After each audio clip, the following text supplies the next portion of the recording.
the day, this is the day that the Lord has made, that the Lord has made.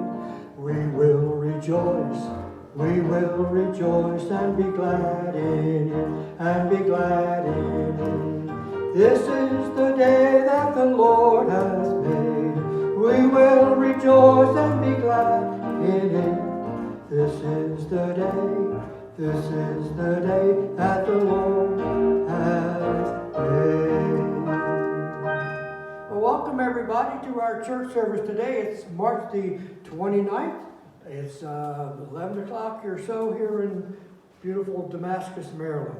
And we are sending a message out to folks around the world, to Hawaii, to Florida, and to other places that we don't even know about. But anyway, we're so glad that you're with us, that you've tuned in, and we just want to welcome you by way of internet. We want to thank Jeremiah for all of his work and getting all this set up. And as each week goes by, we'll probably be making it a little better each time, because right now we're just kind of learning our way through this thing. But we want to welcome you, and we want to say it's a little different today. We couldn't have a real welcome if you all were here in the service. It'd be real hard to welcome each other and be 6 feet away, and we couldn't hug each other's neck, or we couldn't even shake hands. That wouldn't be much of a welcome. But we're going to do our best, and we just hope that you will enjoy every bit of the service, and God will have His perfect will and anoint our pastor, and that we will be a blessing to you. Now, a little thing that I found out about this past week. Jeremiah has this whole thing set up. Actually, it's on a little tiny cell phone right here in front of me, and I'm looking at the thing. But what he hasn't told you yet is that actually on your computers at home or your smart television, there's a little camera on that thing, and we're looking at you. Now, people probably hunkered down on that one, didn't they? So there's a little camera there, and we can see what you look like, and most of you are in pretty good shape as far as dressing for church. But there's a couple of you that I would say you set your alarm clock for 10 o'clock and you overslept. I won't mention names, but some of you, once this thing is over with, some of you ladies ought to go and do what you do to your faces and fix your hair for the sake of your marriage. But anyway, we're having a good time with this, if nothing else. But we want to point out. I can see right back there. There's Officer Mangum and his lovely bride Janice, and we can see them sitting there in their big old lounge chairs in their den. And there's there's Joe and Jean over there in the corner on their big old sofas and chairs. There's if I look way back, Pastor, there's Lakeland, Florida, and Jody and Fred. And they're watching us. Folks, if you ever get to Lakeland, Florida, you need to stop by Jody and Fred's house and stand under Fred's panda bear tree and look out over that beautiful lake that they live on, Lake Hollingsworth. But anyway, they're so close to heaven, they're not going to see much of a difference when they get there. But anyway, we welcome them, and we just thank you all again for being here with us today. You know, in the days that we're living in, every day seems to be a new day, and we need a little laugh once in a while, so that's our laugh for today. But we're living in dangerous times, and the word pandemic is something that we hear every day almost, it seems. And I never, in my over 80 years, I don't think I remember ever hearing pandemic before. But we hear it now all the time, and if we're not careful, fear can grip our hearts. We just heard this morning, we heard Friday morning it was, that United States is now the leading country for people infected by the virus. And so it is scary times. But fear is something that as Christians we need not allow Satan to let it get a hold of our lives. And there's a couple of scriptures that bring me encouragement.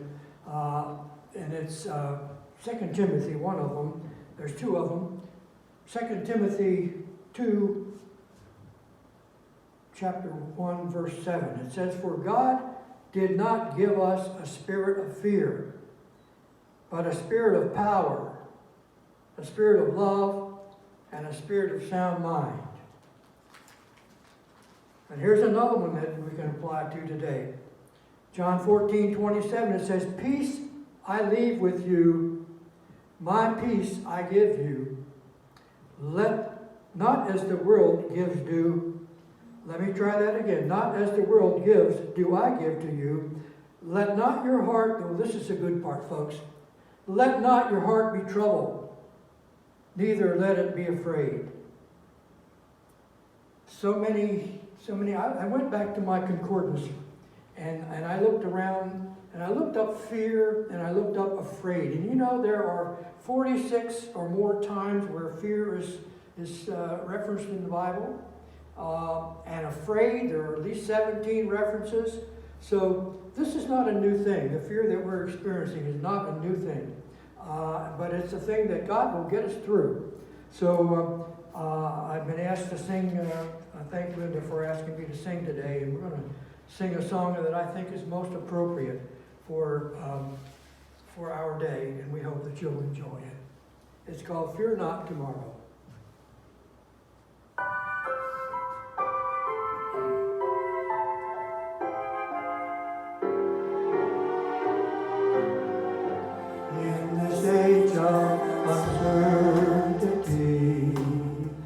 Questions come to my mind.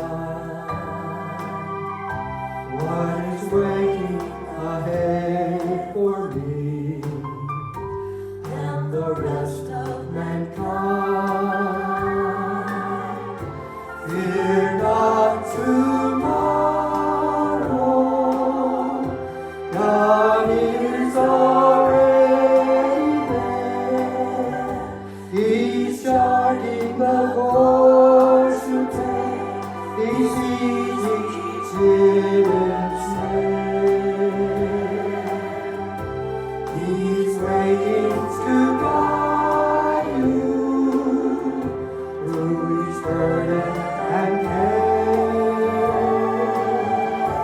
Fear not tomorrow. God is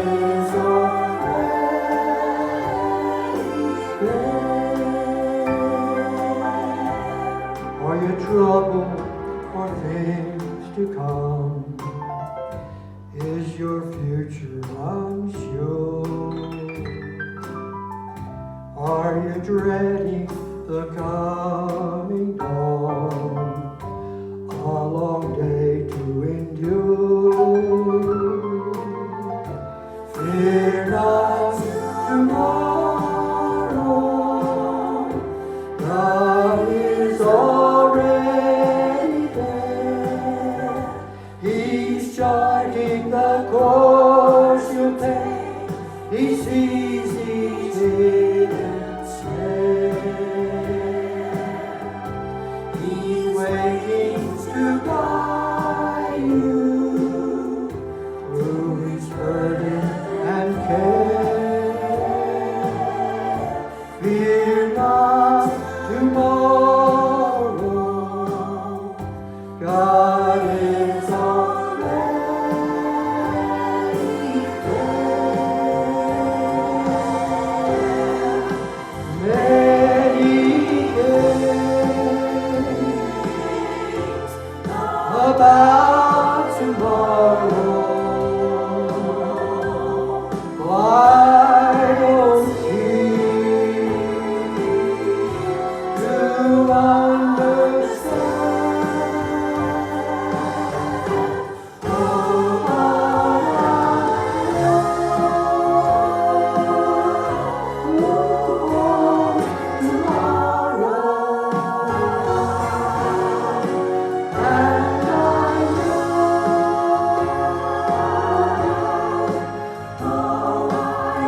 Here comes